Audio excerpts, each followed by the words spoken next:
오늘 야고보서 2장입니다. 야고보서는 다른 어떤 서신서들에 비해서 도덕과 윤리, 행함을 강조하는 책이다 말씀을 드렸습니다.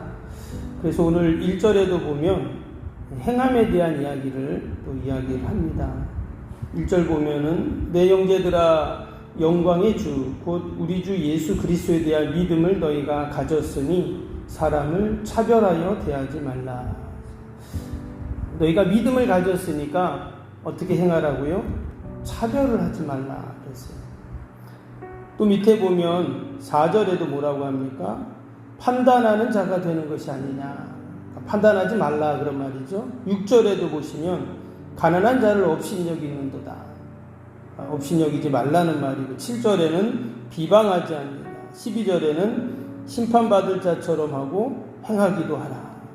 그래서 우리가 이 야고보서 읽을 때 실천적으로 내가 행할 것이 무엇인가를 분명하게 얘기해 주는 것이 이 야고보서입니다.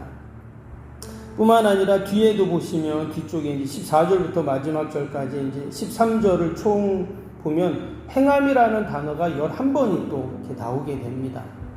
그래서 이 야고보서는 계속 행함을 이야기하고 있어요. 여러분, 행함이 중요합니까? 믿음이 중요합니까? 행함이 중요한 것 같기도 하고, 지금 계속 강조하니까 또 믿음이 중요한 것 같기도 하고, 뭐 둘 다 중요하죠. 중요한데, 과연 이 야고보서에서는 우리에게 무엇을 이야기할까?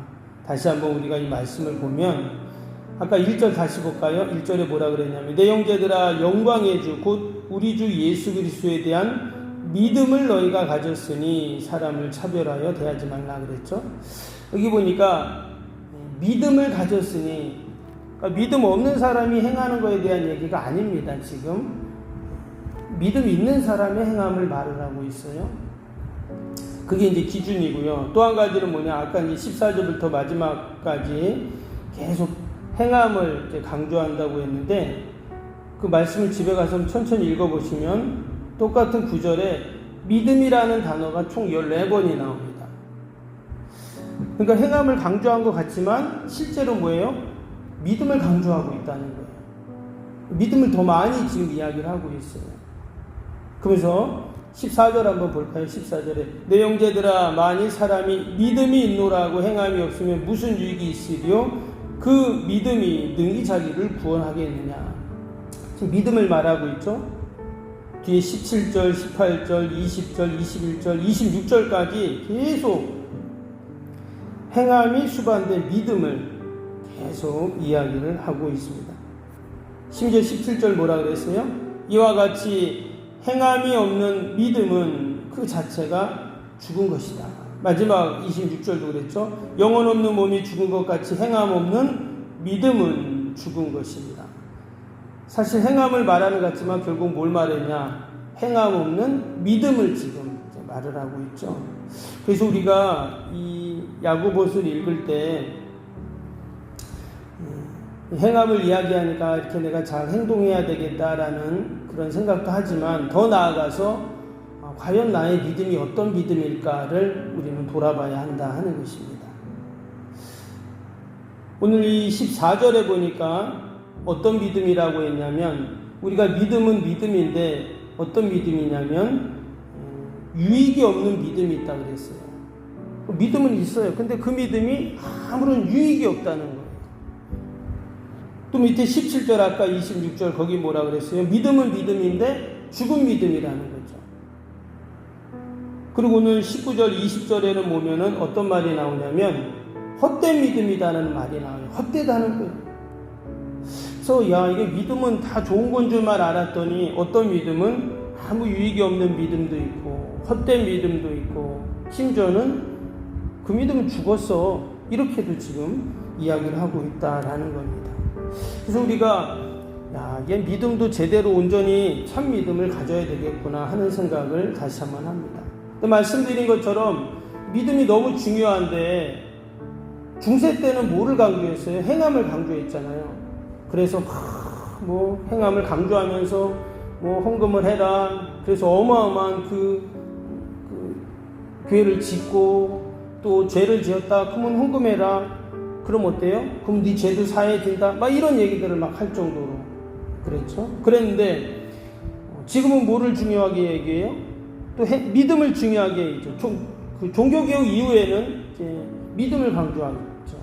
그럼 과연 믿음이 중요하냐 행함이 중요하냐라고 할 때 말씀드린 것처럼 여러분 믿음과 행함의 무게를 가늠할 수 없어요. 믿음과 행함이 조화와 균형을 이루어야 된다 하는 그런 말씀입니다. 근데 하나님이 세상을 만드실 때 어떻게 만드셨냐? 이 땅의 모든 것은 어때요? 조화와 균형을 있게 만드셨어요. 여러분 밤이 있으면 뭐가 있죠? 낮이 있잖아요. 하늘이 있으면 땅이 있죠. 여자가 있으면 남자가 있죠. 겨울이 있으면 봄이 있죠. 태어난 날이 있으면 죽는 날도 있죠. 새도 보면 날개가 몇 개예요? 2개죠. 희한하게 하나님께서는 모든 것을 이렇게 균형을 잡고 조화롭게 그렇게 만들어 놓으셨다. 왜? 한쪽으로 치우치면 어때요? 마치 자전거 타다가 균형을 못 잡으면 한쪽으로 콱 넘어지는 것처럼 하나님께서는 이 땅의 모든 것을 조화와 균형 있게 만드셨다 하는 겁니다. 근데 영적인 것도 그래요. 믿음, 행함, 이것도 하나님께서 조화롭게 균형 있게 잘 우리가 맞춰가야 승리하는 신앙 믿음을 살 수 있다는 겁니다. 그런 의미에서 구약, 신약, 율법, 복음, 영적인 거와 육적인 거, 또 본질적인 거와 현상적인 거, 내용과 형식. 여러분 이런 모든 것들이 어때요? 다 조화가 돼야 되잖아요. 마치 하나님께서 믿음과 행함도 마찬가지다라는 것입니다. 오늘 22절 한번 볼까요? 이렇게 설명합니다. 내가 보거니와 믿음이 그의 행함과 함께 일하고 행함으로 믿음이 온전하게 되느니라. 그러니까 믿음이 있고 행함이 있는데 어떻게 해요? 함께 일한다. 이렇게 지금 표현을 하고 있어요. 즉 믿음과 행함은 늘 함께 간다라는 것입니다. 어느 하나만 믿음만 강조할 수 없고 또 행함만 강조할 수 없다. 늘 믿음과 행함을 우리가 잘 균형 있게 맞춰가야 된다라는 것입니다. 그럴 때 온전한 믿음 또 하나님이 기뻐하시는 행함이 나올 수가 있는 것이죠. 여기 보니까 행함 있는 믿음이 중요한 이유에 대해서 이렇게 말을 했습니다. 아까 17절 16절 다시 한번 보시면 행함 없는 몸이 죽은 것 같이 행함 없는 믿음은 죽은 것이니라 했습니다. 여러분 살아있는 거와 죽은 거의 차이가 있잖아요. 어느 게 더 비쌉니까? 살아있는 게 훨씬 비싸죠. 살아있는 게 훨씬 싱싱하고 살아있는 것이 맛도 좋고 그렇죠. 죽은 거는 그냥 뭐 냉장고에 넣어놓으면 됩니다. 박스에 담아서. 근데 살아있는 건 어떻죠?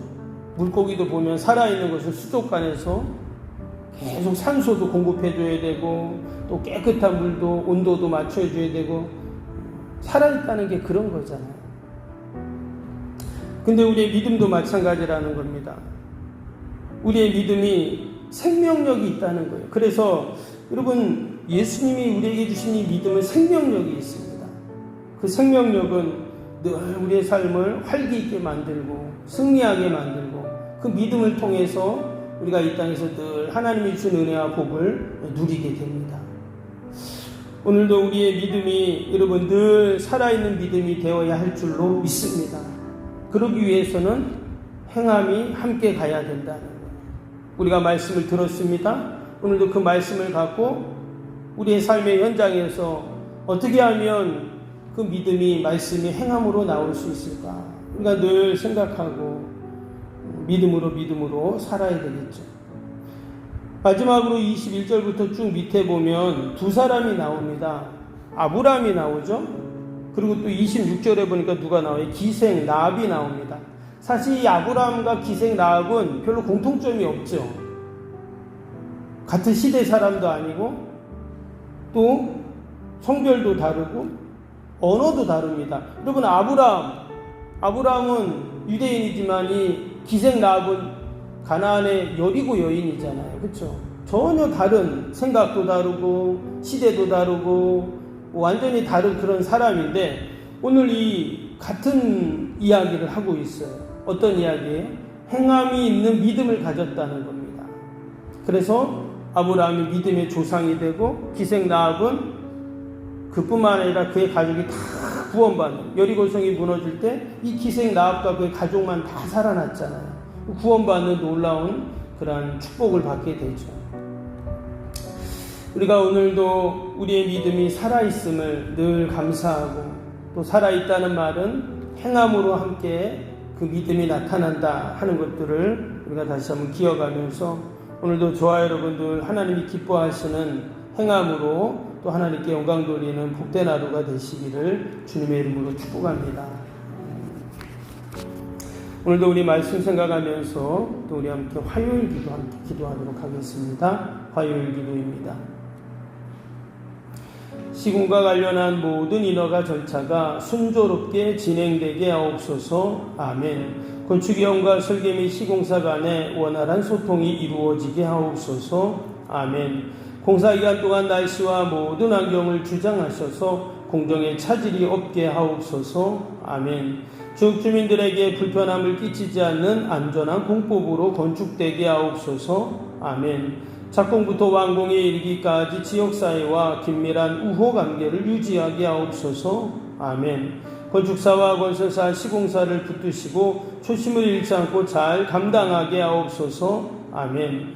공사기간 동안 안전사고나 불미스러운 일이 한 건도 발생하지 않게 하옵소서. 아멘. 성실하고 책임감 있는 감리로 건축의 시작과 끝이 완벽하게 진행되게 하옵소서. 아멘. 자재 품질 및 검수가 철저히 이루어지고 공사 일정이 지체되지 않게 하옵소서. 아멘. 최적의 공사기간과 공사비 절감을 위한 세밀한 업무가 이루어지게 하옵소서. 아멘. 꼼꼼한 업무로 불필요한 비용 발생을 원천적으로 차단하게 하옵소서. 아멘. 건축에 필요한 모든 재정이 시기적절하게 잘 채워지게 하옵소서. 아멘. 입당에 이르기까지 모든 건축 과정의 재정의 집행이 어려움 없게 하옵소서. 아멘. 헌금을 약정하고 드리는 성도들에게 복을 주셔서 간증이 넘치게 하옵소서. 아멘. 건축을 위한 교회 사역이 위축되지 않도록 풍성한 재정으로 채워 주옵소서. 아멘. 예수님의 이름으로 기도합니다. 아멘. 사랑과 은혜가 충만하신 하나님 아버지, 오늘도 우리의 믿음이 헛된 믿음, 또 하나 보죠 죽은 믿음, 또 하나 보죠 멈춰있는 믿음이 아니라 늘 행함 있는 믿음이 되게 하여 주시옵소서. 아버지, 오늘도 우리의 삶을 통해서, 우리의 행함을 통해서 아버지님 살아있는 믿음들이 나타나게 하여 주옵소서. 만나는 모든 이들에게, 또 내가 처한 곳에서 늘 하나님 영광 돌리게 하여 주옵소서. 아버지, 이 무더위 가운데 지치지 않게 하시고 늘 강건하게 하시고 또 이 더위도 믿음으로 잘 이겨나가게 하여 주옵소서. 아버지, 여전히 전쟁으로, 또 아버지 지진으로, 또 온갖 자연재해로 고통당하는 우리 이웃들이 있습니다. 하나님, 그들을 긍휼히 불쌍히 여겨주시고 늘 하나님의 은혜가 있게 하여 주옵소서.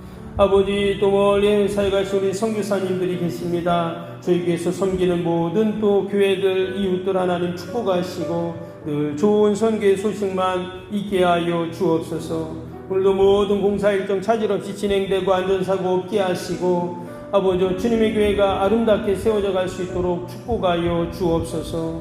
기도 외에는 이런 종류가 날 수 없다 하셨사오니 우리가 늘 이 기도의 사명을 감당하게 하시고 아버지, 믿음으로 승리케 하여 주옵소서. 감사하며 예수님의 이름으로 기도하옵나이다. 아멘. 하늘에 계신 우리 아버지, 아버지의 이름을 거룩하게 하시며 아버지의 나라가 오게 하시며 아버지의 뜻이 하늘에서와 같이 땅에서도 이루어지게 하소서. 오늘 우리에게 일용할 양식을 주시고 우리가 우리에게 잘못한 사람을 용서하여 준 것 같이 우리 죄를 용서하여 주시고 우리를 시험에 빠지지 않게 하시고 악에서 구하소서. 나라와 권능과 영광이 영원히 아버지의 것입니다. 아멘.